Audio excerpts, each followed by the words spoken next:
হাত দিন একটু করে জল দিন। ওই বাবা চলে আসো চলে আসো চলে আসো। চলে আসো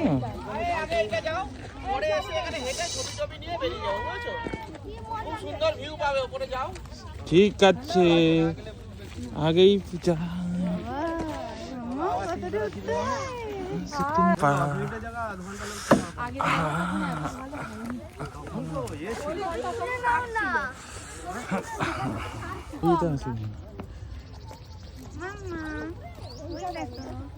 তুমি একটু আগে আগে হাঁটো মানুষের সঙ্গেই তো তাহলে রিলটা এখান থেকে না এখান থেকে নিয়ে ওকে অব্দি নাও না তাহলে তো সবাই দেখতে পাবে।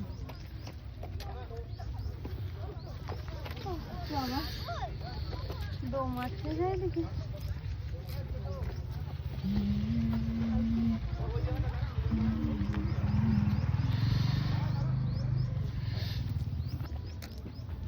এটাই ভালো আছে এরকম এখান থেকে একটু নিবা দিয়ে পট করে ঘুরে ওইদিকে করে নেবা তাহলে ওদের সব থাকবে কম্বাইন চলে আসবে।